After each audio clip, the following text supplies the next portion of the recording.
So, good morning and welcome. We are studying a very important and a basic chapter of biology, the cell, unit of life. Here before, in earlier two video lecture, we already studied that cell is present in a living being, and one who do not have cell is considered a non-living. Also, we have studied a typical plant cell, a typical animal cell. We have acquainted with the knowledge of a prokaryotic cell, eukaryotic cell, and a overview of the cell. So, मैंने कहा कि हम लोग एक basic chapter और बहुत important chapter शुरू किए, सेल यूनिट ऑफ लाइफ. जिसको सेल है वो लिविंग, और यदि सेल नहीं उसे हम नॉन लिविंग मानते. इसके पहले जो दो वीडियो लेक्चर्स हुए उसमें हमने ये देखा कि एक टिपिकल प्लांट सेल कैसे रहती, एनिमल सेल कैसे रहती, क्या फ़र्क है प्रोकैरियोटिक और यूकैरियोटिक सेल में, और हमने एक ओवरव्यू भी लिया जिसमें सारे प्रकार की सेल्स और सेल के बारे में हर चीज़ हमने देखी. अब हमारा ये तीसरा व्हिडिओ लेक्चर आहे. तो बघा, तुमचा हा सगळ्यात महत्त्वाचा टॉपिक आणि एक बेसिक टॉपिक आपण सुरू केला, cell a unit of life. आता तुम्हाला सेलबद्दल काय कळतं? तो सर ते दोन व्हिडिओ लेक्चर मन लावून ऐकल्यानंतर आपल्याला हे कळलं की आपण लिव्हिंग त्याला म्हणतो जो सेलचा बनला, आणि जी वस्तू सेलची नाही ती नॉन लिव्हिंग. एक प्लांट सेल कशी असते हे समजलं की तिला सेल वॉल असते, तिच्यात प्लास्टिड असते, लार्ज व्हॅक्युओल असतं, न्यूक्लियस पेरिफेरीला असतं आणि सेंट्रिओल नसतो. आपल्याला एक ॲनिमल सेलही समजली की तिला सेल वॉल नसते, त्याच्यात सेंट्रिओल असतो, which help in cell division. Plastid नाही आणि व्हॅक्युओल नसतात, असले तर छोटे असतात. आपल्याला आता प्रोकॅरियोटिक सेलही समजली, यूकॅरियोटिक सेलही समजली. आता हे जे तिसरं लेक्चर आहे हे आपल्याला प्रोकॅरियोटिक सेल डिटेलमध्ये पाहायची आहे. बघा, 3 क्वेश्चन तुमच्या नीट परीक्षेत या चॅप्टरवर आहे, आणि MHT CETमध्येही 3पेक्षा जास्तच प्रश्न विचारतात. तो तुम्ही खूप लक्ष द्यायला पाहिजे, व्हिडिओ 2 वेळा पाहायला पाहिजे, आणि don't forget to prepare a brief notes. Prokaryotic cell एक ऐसे के रूप में NCERT में है, तो भूल जाते हैं हम लोग, तो मैंने अच्छे से उसको पॉइंट्स में डिवाइड किया है. और ये जो टाइटल्स हमने लिखे, ऐसे आपकी एक ब्रीफ नोट्स बन सकती यदि आप मेहनत करें तो. Have this good habit of preparing a brief notes. So anyways, तो let us start. Prokaryotic cell. The first question, if I want to study a prokaryotic cell, for whom I should search. यदि मुझे prokaryotic cell study करनी है तो मैंने किसकी cell study करनी चाहिए? प्रोकॅरियोटिक सेल आपल्याला जर स्टडी करायची असेल तर तुम्ही कोणता ऑर्गॅनिझम शोधाल? कौन है जो प्रोकैरियोटिक सेल से बनला? तो सर कल ही आपने बताया कि जो प्रोकैरियोटिक सेल का बना उसे कहते प्रोकैरियोट्स, और 4 ही प्रोकैरियोट्स है. बैक्टेरिया, सायनोबॅक्टेरिया म्हणजे blue green alga, PPLO, pleuro pneumonia like organism, and mycoplasma. तो जर तुम्हाला प्रोकॅरियोटिक सेल स्टडी करायची असेल तर तुम्हाला एक तर बॅक्टेरियल सेल घ्यावी लागेल किंवा ब्ल्यू ग्रीन अल्गाची सेल घ्यावी लागेल, पीपीएलओ या माइकोप्लाज्मा. तो मेरा पहला टाइटल देखो, प्रोकैरियोट्स. क्यों? क्योंकि प्रोकैरियोट्स रिप्रेजेंट प्रोकैरियोटिक सेल या prokaryotic cell is represented by prokaryotes. So bacteria, cyanobacteria, PPLO and mycoplasma. यदि आपसे कोई क्वेश्चन पूछे कि इस सृष्टि में, इस संसार में, हमारी धरती पर कौन प्रोकैरियोट्स है, तो आप बताओगे bacteria, blue green algae, PPLO, mycoplasma. Okay, so हमने पहला टाइटल देखा कि prokaryotes are formed of prokaryotic cell. Prokaryotes are bacteria, cyanobacteria, PPLO and mycoplasma. अब थोड़ा आगे जाते हैं. देखो, मैंने टाइटल दिया टाइप्स ऑफ बैक्टीरिया. वो इसलिए कि भले ही 4 प्रकार के प्रोकॅरियोट्स आहे, म्हणजे बॅक्टेरियाही प्रोकॅरियोट आहे, ब्लू ग्रीन अल्गाही आहे, पीपीएलओही आहे, माइकोप्लाज्माही आहे. पण दो ऑल आर डिफरेंट, ये चारों अलग अलग है, but their basic structure of cell is same. म्हणजे बॅक्टेरिया, सायनोबॅक्टेरिया, माइकोप्लाज्मा, पीपीएलओ आहे वेगळे, पण basic structure of prokaryotic cell is same. जैसे देखो ना, इंसान हो या हाथी, डॉग हो या कैट, कोई मॉस्किटो हो या हाउस फ्लाई, है तो एनिमल्स, और एनिमल सेल सभी की सरी की होगी. वैसे प्रोकैरियोट्स मेनली बैक्टीरिया. तो ये जो बैक्टीरिया है, they have variety of shapes, अलग अलग शेप के होते हैं बैक्टीरिया. तो देखो, अगर वो रॉड शेप है तो उसे कहते बैसिलाई, सिंगुलर बैसिलस. तो जब भी शब्द आएगा बैसिलस तो हम कहेंगे rod shape bacteria. For example salmonella typhi, जिससे टाइफॉइड होता, वो एक बैसिलस बैक्टीरिया है, माने रॉड लाइक. राइजोबियम, जो नाइट्रोजन फिक्सेशन करता, वो भी बैसिलस है, माने रॉड शेप. तो सर यू सेड कि rod shape bacteria are called bacilli, singular bacillus. Cocci. So cocci, singular coccus, are spherical bacteria, गोल बैक्टीरिया. तो whenever the word you heard cocci, तो spherical bacteria. For example, pneumonia is caused by Diplococcus pneumoniae, Streptococcus pneumoniae. So they are cocci. Escherichia coli bacteria, which are found in human intestine, they are non-pathogenic. So they are cocci. Mug rod shape असलं तर बॅसिलाई, एकवचन bacillus. जर गोल असले तर cocci, एकवचन कोकस.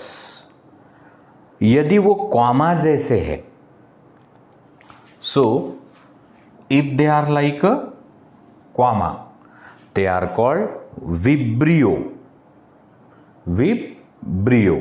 For example cholera is caused by vibrio cholerae. Cholera नावाचा जो disease आहे, it is caused by a bacterium vibrio cholerae. ना वो रॉड शेप है, ना वो स्पेरिकल है, ना वो क्वामा लाइक है. यदि वो ट्विस्टेड है तो it is called spirillum, plural spirilla. तो सर अभी ये भी समझ में आया कि 4 प्रकार के प्रोकैरियोट्स है, माने वो प्रोकैरियोटिक सेल से बने। सारे प्रोकैरियोट्स भले ही अलग है, but basic structure of prokaryotic cell is same. Bacteria differ in their morphology. If they are circular, cocci, rod-shaped, bacilli, comma-like, vibrio, and if twisted, spirilla. अब ये तो हमें समझ में आ गया। अब थोड़ा आगे जाते हैं आणि आता आपण एक प्रोकॅरियोटिक सेलचा स्टडी करू। The basic structure of all prokaryotic cell is same, whether it is some bacteria you study or certain blue-green alga, PPLO or mycoplasma, and hence a typical prokaryotic cell we could study. मैंने कहा कि आपको prokaryotic cell अगर सीखनी है तो bacteria हो, blue green अलगा हो, पीपीएलओ हो, माइकोप्लाज्मा हो, सभी के सेल का स्ट्रक्चर तो सरीका ही है। और इसीलिए हम किसी का नाम न लेते हुए एक टिपिकल प्रोकैरियोटिक सेल स्टडी करेंगे। मी असं म्हटलं की एखादा बॅक्टेरिया असू दे किंवा सायनोबॅक्टेरिया, पीपीएलओ किंवा मायकोप्लाज्मा, अहो कुणाचीही जर आपण एक सेल घेतली तरी या सगळ्याच प्रोकॅरियोटिक सेलचं स्ट्रक्चर कमी अधिक सारखंच असतं। तर आपण एक टिपिकल प्रोकॅरियोटिक सेल स्टडी करतो आहे। सगळ्यात महत्त्वाचं की प्रोकैरियोटिक सेल को एक सेल एनवलप है। This cell envelope has 3 different layers. You said a prokaryotic cell has a cell envelope and the envelope has 3 distinct layers which are chemically also different, but they work together as a protective unit and hence called cell envelope. तो sir आप कहते कि prokaryotic cell को सबसे बाहर 3 layer का एक envelope होता है। ये तीनों लेयर स्ट्रक्चरली अलग है, केमिकली भी अलग है। भले ही तीनों स्ट्रक्चरली केमिकली अलग है, but they work together as a single unit and hence called cell envelope. तो सर आपण म्हटलं की प्रोकॅरियोटिक सेलला सगळ्यात बाहेर आहे ग्लाइकोकैलिक्स, उसके अंदर है सेल वॉल। जो प्लांट सेल को रहती ना सेल वॉल, तो यहाँ पर भी है सेल वॉल, बट केमिकली अलग है प्लांट सेल से। सबसे अंदर है सेल मेम्ब्रेन, तो सगळ्यात आतमध्ये सेल मेम्ब्रेन, त्याच्या बाहेर सेल वॉल, त्याच्या बाहेर ग्लाइकोकैलिक्स। किती लेयर झाल्या? 3। आणि ह्या 3 स्ट्रक्चरली वेगळे आहे, केमिकली वेगळे आहे, पण ते एक युनिट म्हणून काम करतात। म्हणून आपण काय म्हटलं? Cell envelope. तो सगळ्यात आतमध्ये कोण आहे? सेल मेम्ब्रेन, त्याच्या बाहेर सेल वॉल, त्याच्या बाहेर glycocalyx. Together it is called cell envelope. अब आपको क्या ध्यान में आया? सर आप कहते हो कि प्रोकैरियोटिक सेल को सबसे बाहर सेल एनवलप रहता और वो एनवलप में 3 अलग स्ट्रक्चरली और केमिकली लेयर्स रहती। सबसे अंदर सेल मेम्ब्रेन, उसके बाहर सेल वॉल, उसके बाहर glycocalyx. Let us study them one by one. तो सबसे बाहर कौन है? ग्लाइकोकैलिक्स। ये जो ग्लाइकोकैलिक्स है, आउटर मोस्ट वॉल, ये ग्राम पॉजिटिव बैक्टीरिया में भी रहती और ग्राम निगेटिव में भी रहती। तो सर ग्लायकोकॅलिक्स ग्राम पॉझिटिव्ह मी सांगणार आहे. I am going to that point only. What is gram positive and what is gram negative. तो outermost layer of cell envelope is glycocalyx. Glycocalyx is made up of polysaccharide and it may contain protein. सगळ्यात बाहेरची layer ग्लायकोकॅलिक्स. ती ग्राम positive bacteria ग्राम negative bacteria दोन्हीमध्ये असते. आणि आपण पुढे शिकणारच आहे काय आहे ग्राम पॉझिटिव्ह आणि ग्राम निगेटिव्ह बॅक्टेरिया. सर ही ग्लायकोकॅलिक्स कशाची बनली? पॉलीसॅकॅराइड आणि त्यात प्रोटीन असू शकतात. ये स्टिकिंग के काम में आती है, चिपकने के काम में आती है. Glycocalyx may be as a loose layer. It is called slime layer. तो सर आप कहते कि ये जो ग्लाइकोकैलिक्स है अगर ये लूज है, टाइट नहीं है, तो उसे कहो slime layer. And when it is thick, very tight, it is called capsule. ध्यान रहे, नीट क्वेश्चन था. I repeat, outermost layer of cell envelope is glycocalyx. Glycocalyx is present in both gram positive and gram negative bacteria, made up of polysaccharide and it may contain protein. It may be thin and loose, called slime layer. It may be thick and tough, then it is called capsule. तो ठीक आहे sir, हमें ग्लायकोकॅलिक्स समझ में आ गया. काय समजलं? सर ही सेल एनवलपची सगळ्यात बाहेरची लेयर आहे. ही ग्राम पॉझिटिव्ह आणि निगेटिव्ह दोन्ही बॅक्टेरियामध्ये असते. ही पॉलिसेकॅराइड आणि काही प्रोटीनची बनलेली असू शकते. आणि ही जर पातळ आणि लूज असेल तर स्लाइम लेयर, आणि जाड आणि टफ असेल तर कॅप्सूल. Now cell wall. तो देखो second layer below glycocalyx is cell wall. अब यहां आप ध्यान दो,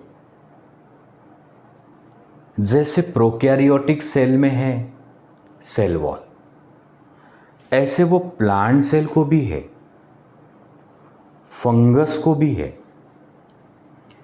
बट प्लांट सेल की जो सेल वॉल है, it is made up of cellulose, hemicellulose, pectin.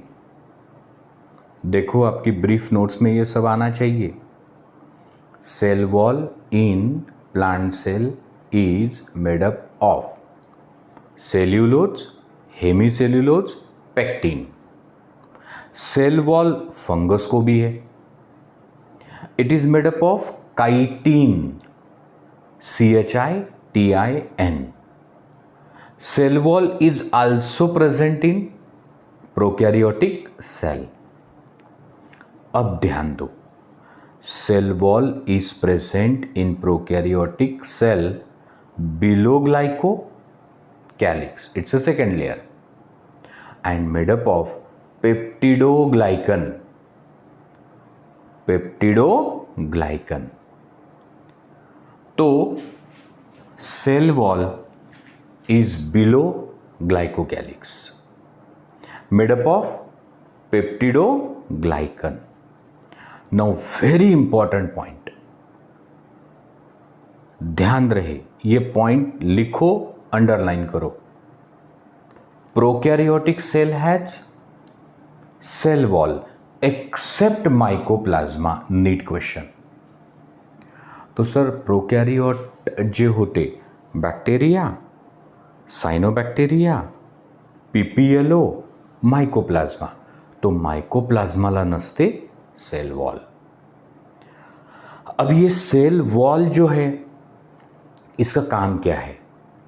They give a definite shape, structural support and does the protection, and it prevent the bacteria from collapsing और bursting. तो sir आपने कहा कि जो cell wall है वो glycocalyx के नीचे है, पेप्टिडोग्लाइकन की बनी है। सभी प्रोकैरियोट्स में सेल वॉल रहती माइकोप्लाज्मा को छोड़ के, और ये सेल वॉल बैक्टीरिया को शेप देती है, उसको प्रोटेक्ट करती है और उसको चपकने नहीं देती या फूटने नहीं देती। It give a strong structural support. जैसे ये फ्रेम है ना, ये सब तरफ से जैसी फ्रेम है, तो इस बोर्ड के लिए वो एक स्ट्रॉन्ग स्ट्रक्चरल सपोर्ट है। वैसे ही तो सर सेल वॉल ग्लायकोकॅलिक्सच्या खाली असते, ती पेप्टिडोग्लायकनची बनलेली असते। सगळ्या प्रोकॅरियोटला सेल वॉल आहे पण मायकोप्लाझ्माला नसते। Cell wall strong structural support देते, बॅक्टेरियाला चपकू देत नाही, फुटू देत नाही। तुम्ही हे एडिशनली सांगितलं कि सेल वॉल तो प्लांट सेल को भी रहती, पर वो सेलुलोज हेमीसेलुलोज पेक्टिन की बनी है। फंगस को भी रहती, वो काइटिन की बनी है। और बैक्टीरिया में या फिर प्रोकैरियोट में पेप्टिडोग्लाइकन। दो प्रकार के बैक्टीरिया रहते जो दूसरे एक चैप्टर में आएगा, you bacteria and Archie bacteria. तो यू बैक्टीरिया में पेप्टिडोग्लाइकन की बनी रहती और आर्की बैक्टीरिया जैसे मिथेनोजिन जिनसे गोबर गैस बनता, वहां वो सुडोपेप्टिडोग्लाइकन की बनी रहती। तो आता आपल्याला ग्लायकोकॅलिक्स समजलं आणि सेल वॉल समजलं। अब तीसरी है cell membrane.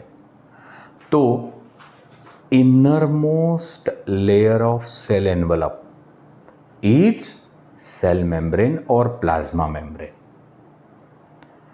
It is made up of lipid plus protein. This cell membrane or plasma membrane is same as that of eukaryote। तो सर यूकैरियोटिक सेल माने प्रोटिस्ट हो, फंगस हो, प्लांट हो, एनिमल हो, इन सभी की जैसे होगी सेल मेम्ब्रेन, वैसी ही प्रोकैरियोट की है। The innermost layer of the cell envelope is cell membrane और plasma membrane made up of lipid plus protein. Structurally it is same as that of eukaryotic cell. It is semi-permeable. It allow the substances to go out and come inside the cell. Means the cytoplasm is in communication with surrounding via cell membrane. तो तुम्ही असं म्हटलं की cell membrane सगळ्यात आतमध्ये असते, म्हणजे plasma membrane. ती लिपिड आणि प्रोटीनची बनलेली आहे, ती सेमी परमिएबल आहे। सायटोप्लाझममधल्या वस्तू बाहेर जाऊ शकतात, बाहेरच्या एन्व्हायरमेंटमधल्या वस्तू आतमध्ये येऊ शकतात।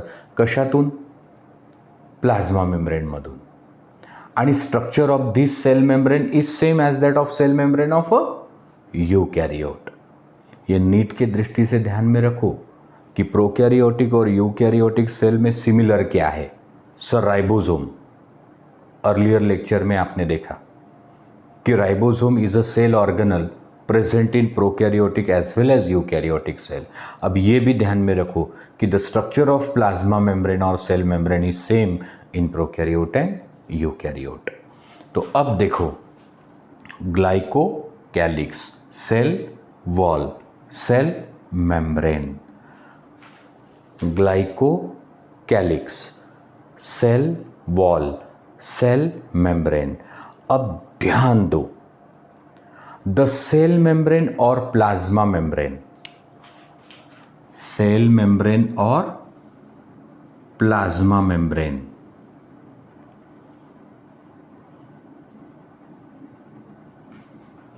is folded upon itself at many places।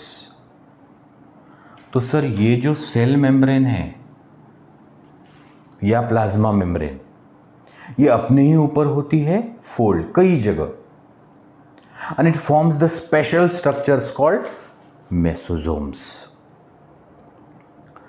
अब ये जो मेसोजोम्स है, दे डज मेनी फंक्शंस, हम लोग वो देखेंगे।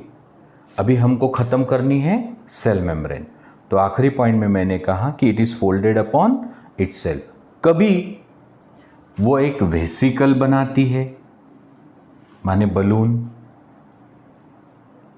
कभी वो ट्यूब लाइक स्ट्रक्चर बनाती है, और कभी वो लैमेली बनाती है। तो गोल अगर स्ट्रक्चर बना तो वेसिकल, इलोंगेटेड बना तो ट्यूब्यूलर, और चपका है तो लैमेली लाइक स्ट्रक्चर। तो अभी हमने कंप्लीट किया सेल एनवलप। तो outermost layer of the cell envelope is glycocalyx. Glycocalyx is made up of polysaccharide and some protein. It may be thin and loose called slime layer. It may be thick and tough called capsule. The second layer is cell wall, but it is absent in mycoplasma, made up of peptidoglycan. It gives strong structural support. It prevents bursting or collapsing. Cell membrane is innermost layer, made up of lipid plus protein. It is same as that of in eukaryotes.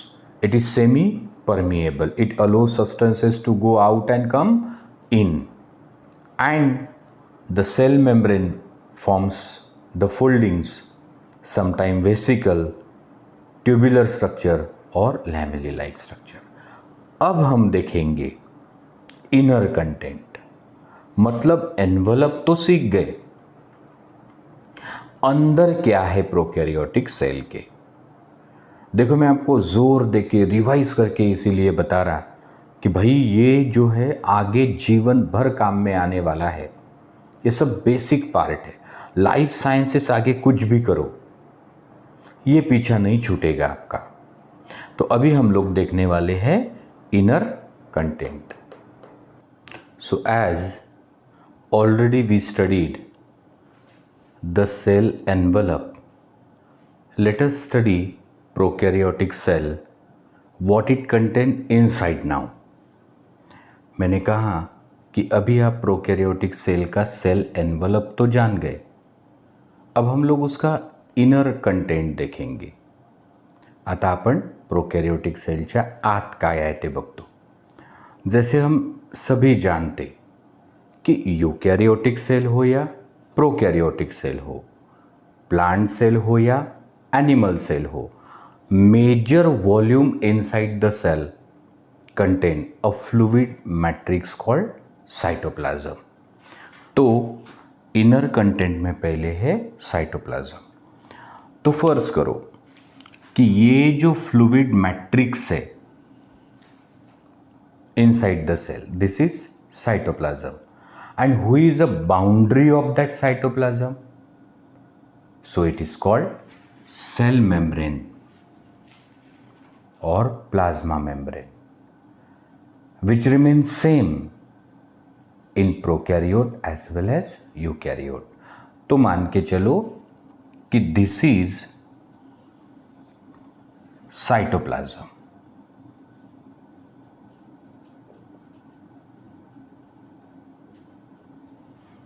Which occupy a major volume of a cell. Now this is a cell membrane, that is plasma membrane.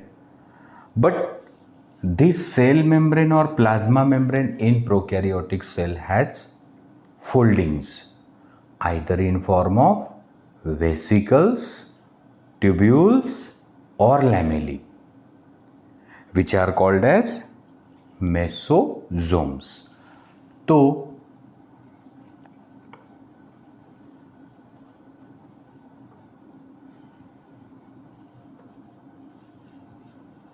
like this cell membrane or plasma membrane has foldings, sometime like a vesicle, sometime like a tube, or sometime like a lamellae. Cytoplasm do not contain membrane bound cell organelle. अगर ये eukaryotic cell होती तो mitochondria, plastid, Golgi apparatus, lysosome ऐसे cell organelle होते थे। यहां एक भी मेम्ब्रेन बाउंड सेल ऑर्गेनल नहीं है। Underline, prokaryotic cell do not contain membrane bound cell organelle except ribosome, पर वो मेम्ब्रेन बाउंड नहीं है, वो सेल ऑर्गेनल है but it is not membrane bound. ठीक है, अब इस साइटोप्लाज्म में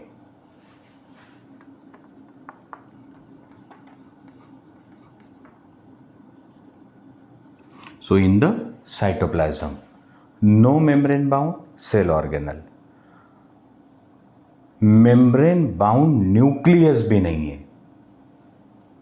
तो सर prokaryotic cell do not contain membrane bound nucleus which is there in eukaryotic cell.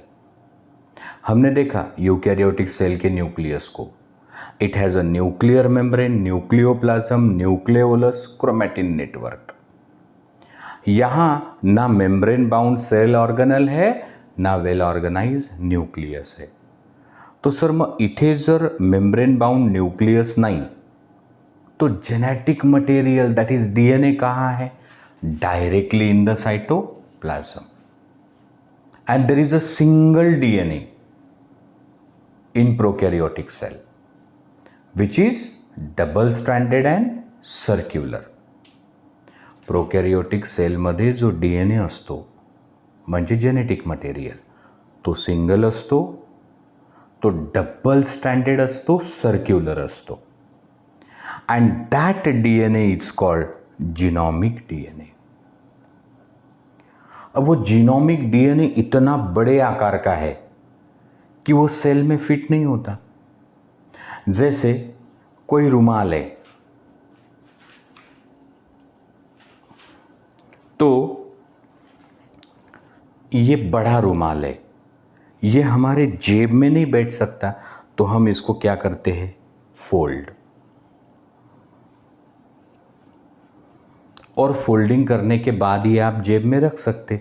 वैसे ही the single circular double stranded DNA which is directly present in cytoplasm is kept in a highly folded manner. It has many loops. तो उसको fold करके वापस fold करके रखा है। एक एडिशनल इंफॉर्मेशन मैं आपको बताऊं कि वो डीएनए की साइज है 1100 माइक्रोमीटर और सेल प्रोकैरियोटिक 3 to 5 मायक्रोमीटर। तो 3 ते 5 मायक्रोमीटरच्या सेलमध्ये 1100 मायक्रोमीटरचा डीएनए कसा बसेल? मग त्याला काय करावं लागेल? Coiling and super coiling. तो ये है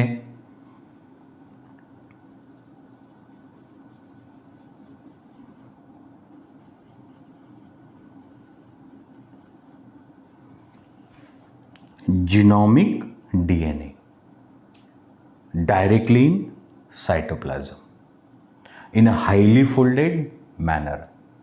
तो सर ये जो जीनोमिक डीएनए है उसे हम न्यूक्लियोइड भी कहते। Genomic DNA is also called nucleoid. इसे सिंगल क्रोमोसोम भी कहते।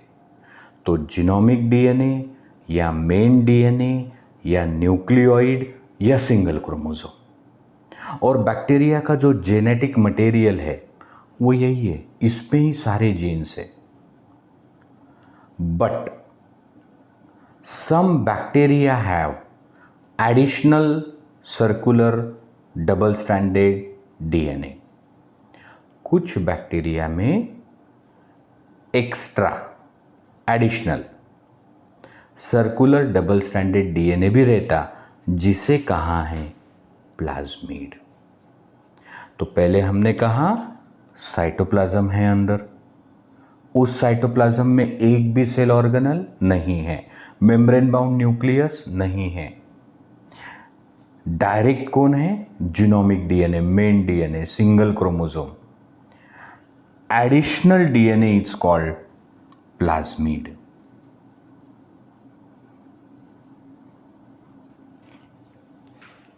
Now remember, this is very important. What is plasmid? Extra chromosomal,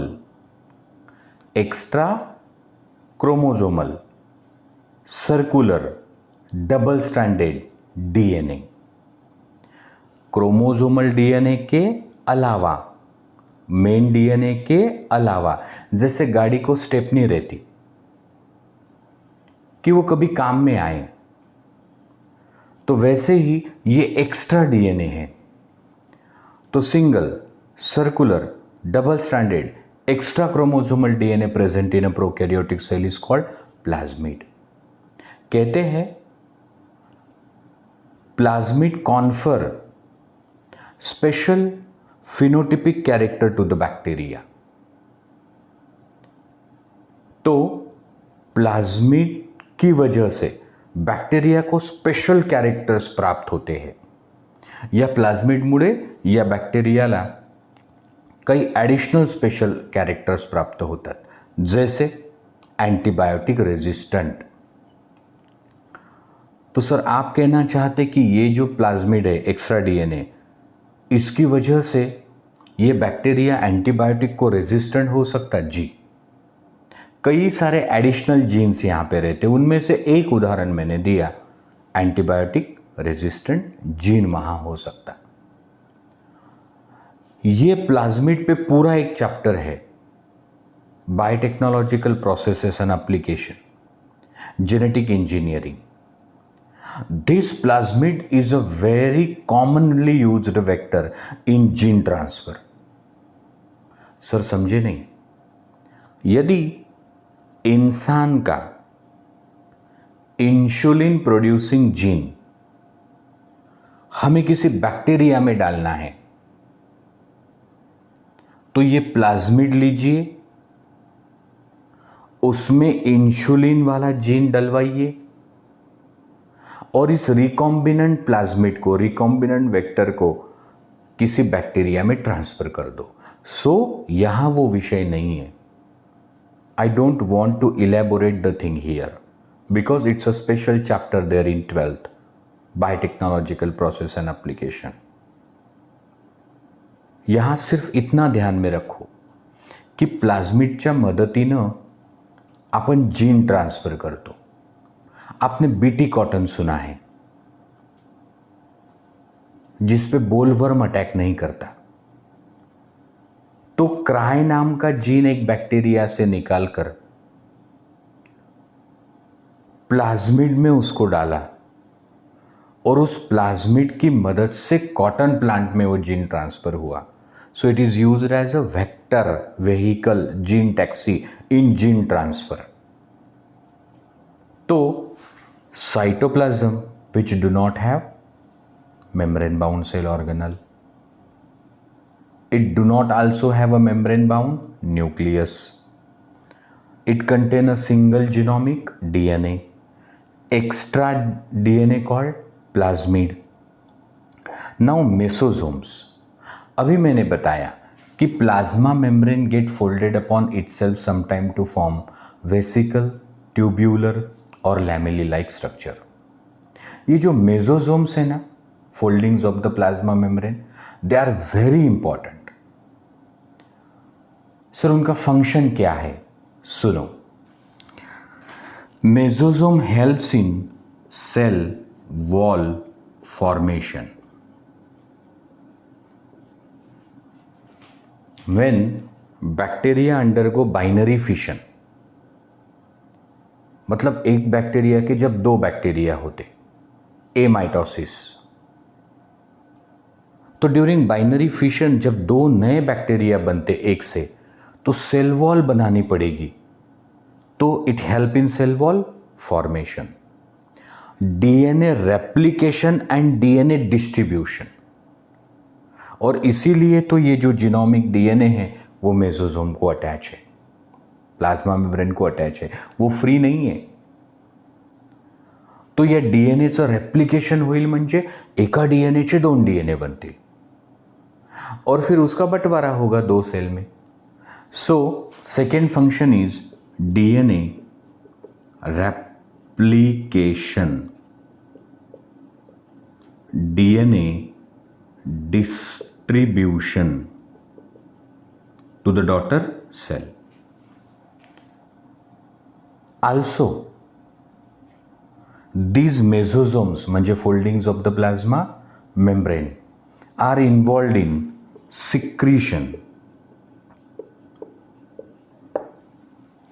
and most important,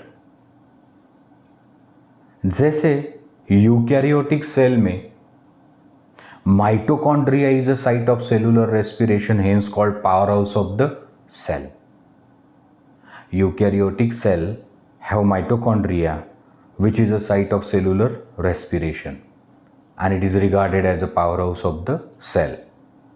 पण सर प्रोकॅरियोटिक सेलमध्ये तर सेल ऑर्गेनलच नाही, मतलब माइटोकॉन्ड्रिया नहीं, तो फिर रेस्पिरेशन कैसे? तो मेसोसोम्स में होता है respiration.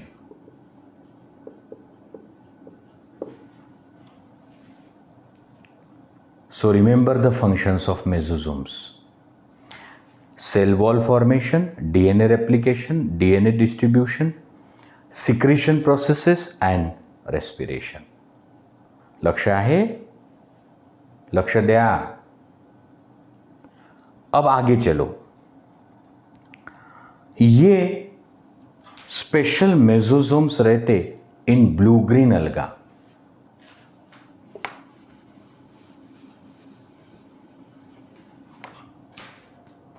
इन ब्लू ग्रीन अलगा देर आर स्पेशल मेसोसोम्स.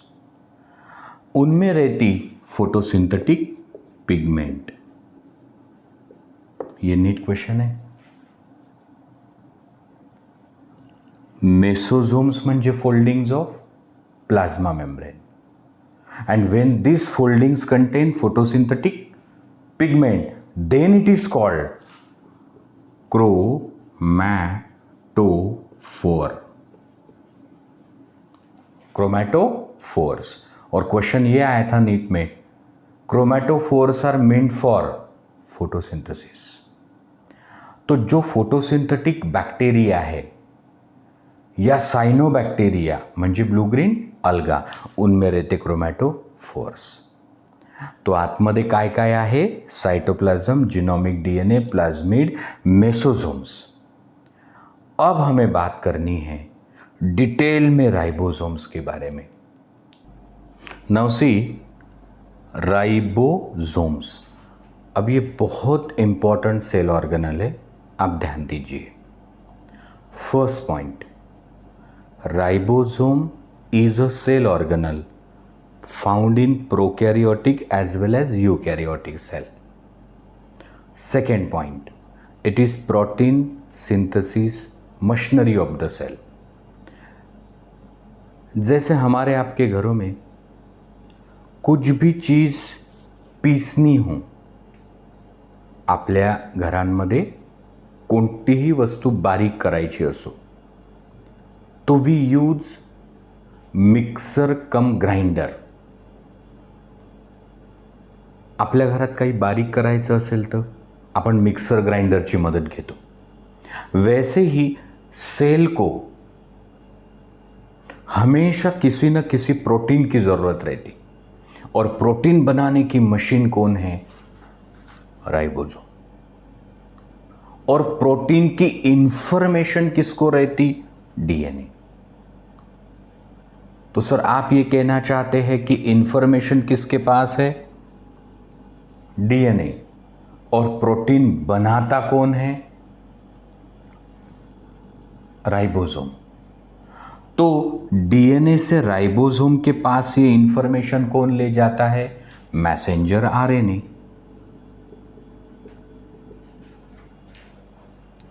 जैसे मैं आपको व्यवहारिक जीवन का उदाहरण देता. आपको एक टेबल बनवाना है, तो टेबल कैसा चाहिए किसे पता है? सर हमें को पता है। और टेबल बनाता कौन है? कारपेंटर। तो हमने एक चिट्ठी बनाई कि कंप्यूटर टेबल बना के दीजिए, ताकि कीबोर्ड, माउस के लिए पैड, सीपीयू के लिए जगह, यूपीएस के लिए, स्पीकर्स के लिए, मॉनिटर रखने के लिए, फुटरेस्ट भी चाहिए। तो ऐसा हमने लिखा मैसेज। तो हम डीएनए, वो कागज, मैसेंजर आरएनए, और टेबल बनाने वाला carpenter ribosome. Now Ganesh festival is upcoming.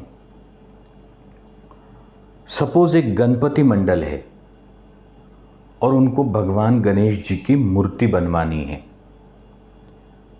और उनकी कुछ कल्पना है कि भगवान गणेश जी एक छात्र के रूप में दिखाने हैं, विद्यार्थी के रूप में।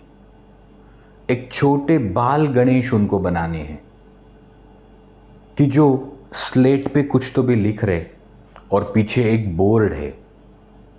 तो ये इंफॉर्मेशन किससे है? गणपति मंडल को। That is DNA. मूर्ति बनवाता कौन है? मूर्तिकार। That is ribosome. और ये संदेशा जो ले जाएगा वो मैसेंजर आरएनए। तो सर आता समझ लो कि ribosome is a protein synthesis machinery of the cell. Ribosome is present in eukaryotic as well as prokaryotic. It is non-membrane bound. There are two types of ribosome, 70S and 80S. But prokaryotic cell contain 70S. रायबोसोम किती प्रकारचे आहे? दोन, 70S आणि 80S. पण prokaryotic cell में रहते 70S. Ribosome दो सब यूनिट का बना रहता है. जैसे देखो मेरे हाथ में क्या है, तो सर मार्कर एंड कैप. तो मार्कर इज अ लार्जर सब unit and cap is a smaller सब यूनिट. तो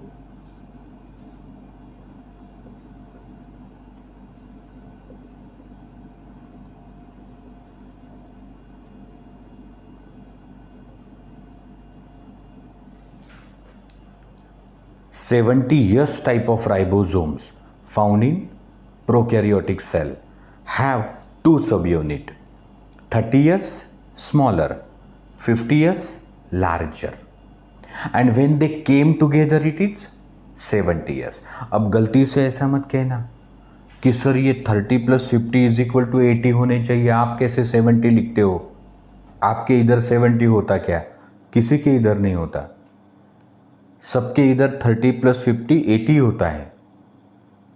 बट ये उसका वजन नहीं है, ये उसका सेडिमेंटेशन कांस्टेंट है. अल्ट्रा सेंट्रीफ्यूग मशीन जब 30 रोटेशन पर मिनट घूमेगी तो जो छोटे टुकड़े सेटल होंगे दैट इज 30S. 50 रोटेशन पर मिनट के घूमेगी तो जो सेटल होंगे वो 50S. और 30S + 50S मिल जाए तो ये 70S को सेटल होता. तो सर यस माने Svedberg's constant. One who discovered sedimentation ultra centrifuge, वो मिस्टर सेडबर्ग के नाम का पहला अक्षर लिया है. तो राइबोसोम बद्दल आता काय इन्फॉर्मेशन आली. तो sir ribosome is a cell organelle without membrane present in prokaryotic and eukaryotic cell. It is protein synthesis machinery of the cell. Ribosomes are 70S and 80S, but in prokaryote only 70S. 70S ribosome has two unit, smaller subunit 30S, larger subunit 50S. The two together forms 70S. अब देखो वो fit कैसे होते. ये 30 years और ये है 50 years, और इनके बीच में रहता मैसेंजर आरएनए। अब ध्यान दो, what is polysome?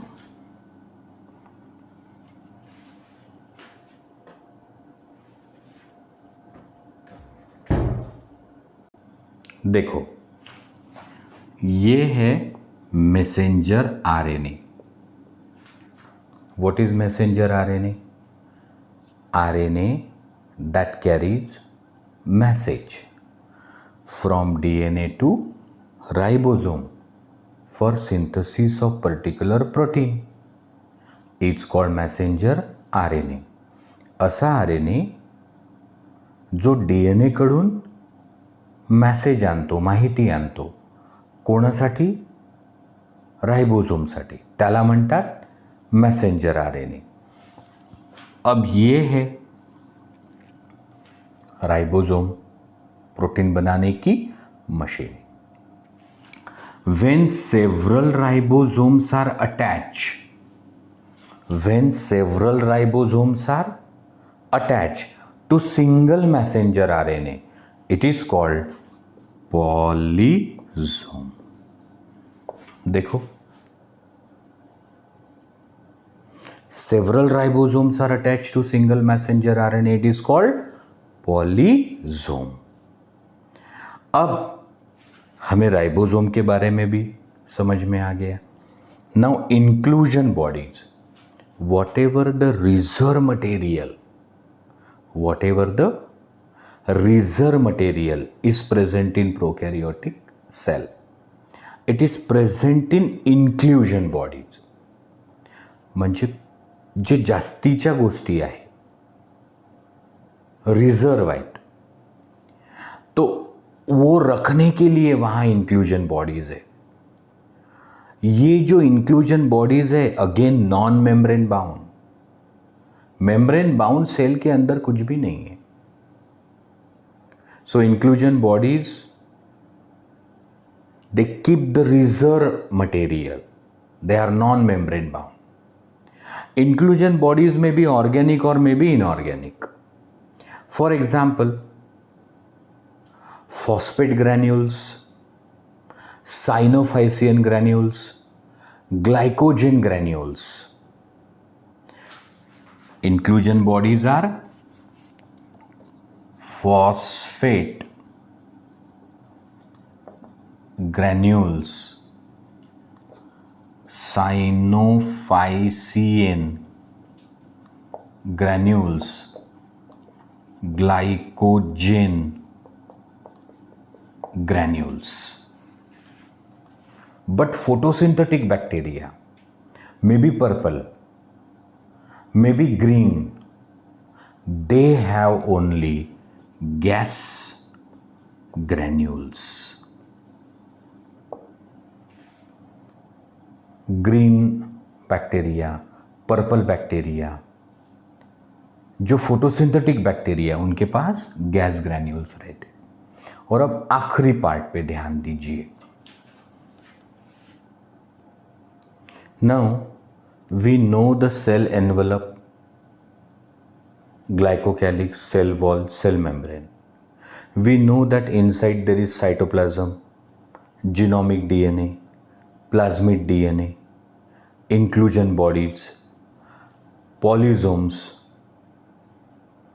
Last part is the peripheral processes, म्हणजे बाहेरून कोणत्या प्रोसेसेस आहे? तो पहिले फ्लॅजेला, सिंग्युलर फ्लॅजेलम। सुनो, बैक्टीरिया मोटाइल हो सकते, non motile. The motile bacteria have flagellum, plural flagella, एक वचन फ्लैजेलम, अनेक वचन फ्लॅजेला।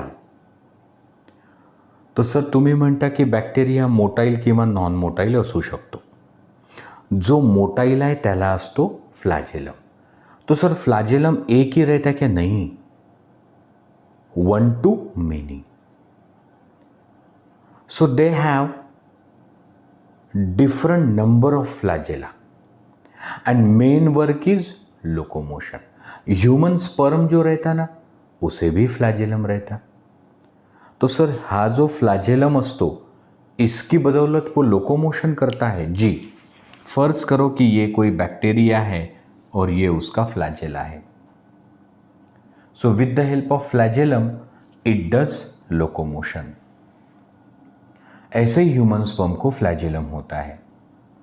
सो the number and arrangement of flagella differs in different kind of bacteria. कोई भी जो फ्लैजेलम रहता उसके 3 पार्ट रहते. Basal body attach to cell wall. The long portion is filament and the end is hook. Basal body, filament and hook. And the basal body is attached to cell wall. Now, pili. Pili are elongated, tubular structures made up of a protein. तो pili are elongated tubular structure made up of protein. Pili help in conjugation. दो bacteria एक दूसरे को कस के पकड़ते हैं during conjugation, नर मादा के जैसे.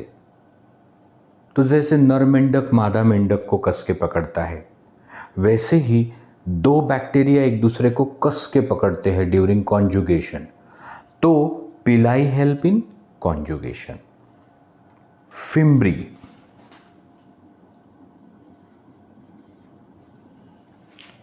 सो this fimbriae are small bristle like surface outgrowth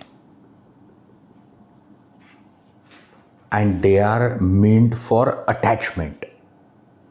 सो किसी बहते पानी में बैक्टीरिया कहीं बह न जाए तो वो किसी चीज को पकड़ के रखता, या प्लांट के ऊपर या हमारे ऊपर किसी भी सरफेस को अटैच होने के लिए रहती फिम्ब्री. ध्यान दो, नीट क्वेश्चन.